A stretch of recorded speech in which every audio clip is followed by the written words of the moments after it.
Rohit Sardana, television पत्रकारिता का ऐसा चेहरा जो अचानक इस दुनिया को अलविदा कह गया।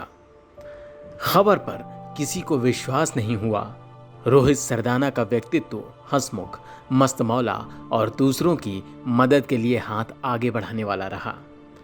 आखिरी वक्त तक रोहित के ट्वीट दूसरों की मदद के लिए इस बात के गवाह भी हैं कि कोई था जो हर दिल अजीज था। हर जिम्मेदारी को दिल से निभाना उनकी फितरत रही। परिवार से लगाव, आमजनों से स्नेह और दोस्तों से प्यार। दोस्त जो रोहित को याद करते हैं, रोहित में ही जीते हैं। सोशल मीडिया पर रोहित सरदाना के मित्र सिद्धार्थ त्रिपाठी ने जो कुछ भी लिखा उसे जानकर, उसे पढ़कर आप भी भावुक हो उठेंगे। पेशे से पत्रकार सिद्धार्थ त्रिपाठी लिखते हैं, हमारा रोहित मेरा सखा, मेरा मित्र, मेरा सहचर। उसके लिए जो महसूस कर रहा हूँ वो किसी के लिए भी महसूस नहीं किया। मैं 21 सितंबर को पैदा हुआ, वो 22 सितंबर को। हम दोनों के जन्मदिन एक दूसरे पर पीठ टिका कर बैठे हैं। सालों से हम साथ जन्मदिन मनाते रहे, केक काटते रहे, एक दूसरे का मुंह मीठा करते रहे। दफ्तर कोई सा हो, केक साथ कटता रहा। आज भी रात के इस पहर में हमारी पीठ लगी हुई है एक दूसरे से। आराम से बिना एक दूसरे को देखे हुए बातें किए जा रहे हैं। किसी पिंड की, शरीर की, स्वप्न की। जिंदगी और मौत में बस इतना ही फासला है। वो मुझ में उम्र में बड़ा था, लिहाजा हम दोनों के एक दूसरे पर नैसर्गिक अधिकार थे। मेरी थाली में उसका और उसकी थाली में मेरा आधा हिस्सा रहा।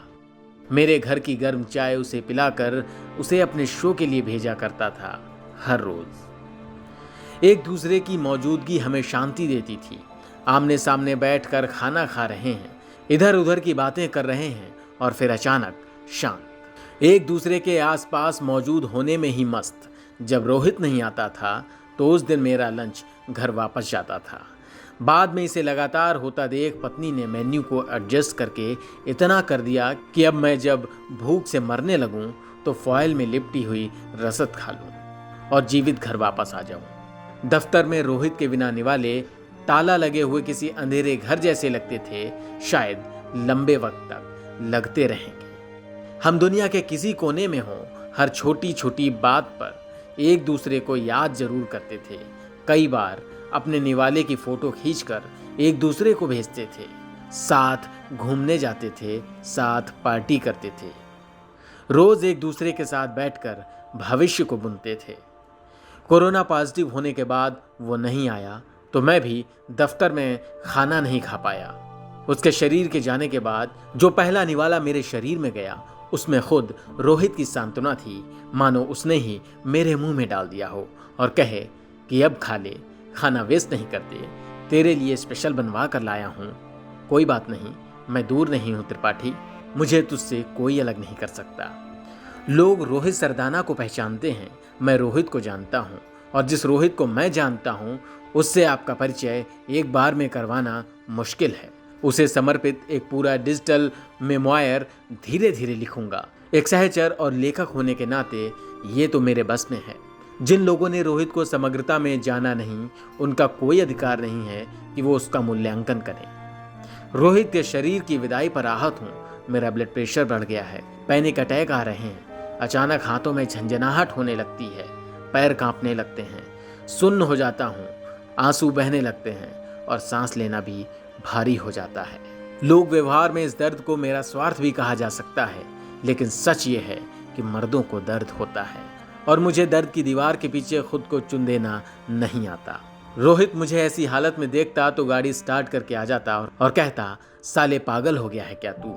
उसकी इस बात पर रिएक्ट कर रहा हूँ, ठीक होने की पूरी कोशिश कर रहा हूँ ताकि प्रमिला, मिट्ठू, काशी के लिए खड़ा हो सकूँ, उस परिवार के लिए खड़ा हो सकूँ जिसमें रोहित पर जान छिड़कने वाले दोस्त ही दोस्त हैं। मैं यही मानना चाहता हूँ कि रोहित है यहीं कहीं, किसी राग में, किसी पंजाबी गज़ल में, किसी परफ्यूम की खुशबू में, किसी नन्ही उगती हुई पत्ती की शक्ल में, पके हुए आम में जो उसे बहुत पसंद है, मेरे घुंघराले बालों में फंस जाने वाली किसी हवा के झोंके में जिसे हमने अगल बगल खड़े होकर महसूस किया। कोई वायरस मेरे लिए रोहित के अस्तित्व को मिटा नहीं सकता। मैं कभी उसके निर्जीव शरीर को नहीं देखना चाहता था, मेरी हिम्मत नहीं है। अंकल और आंटी जैसी, प्रमिला जैसी, जीतू जैसी, परितोष और गोलू जैसी, प्रखर और तृप्ति जैसी। आप इसे मेरी कमजोरी या भावुकता कुछ भी कह सकते हैं। मेरे दुखों में मेरा रोहित है। मैं उसके अस्तित्व की वर्षा में पूरी शिद्दत से भीग लेना चाहता हूँ। सारे छाते फेंक कर अपनी महसूस करने और सहन करने की शक्ति को विस्तार दे रहा हूँ। सीख रहा हूँ कि कैसे कोई मैसेज आखिरी मैसेज हो जाता है, कैसे कोई तस्वीर आखिरी हो जाती है, कोई ट्रिप, कोई चाय आखिरी हो जाती है, कैसे कोई कॉल आखिरी हो जाता है। मेरी गाड़ी के 7 स्पीकर्स पर उसकी आवाज़ गूंज रही है, त्रिपाठी आजा जल्दी, फिर लंच करते हैं, आज तेरे लिए। वो सिद्धार्थ जिसमें रोहित की मित्रता जी रही है।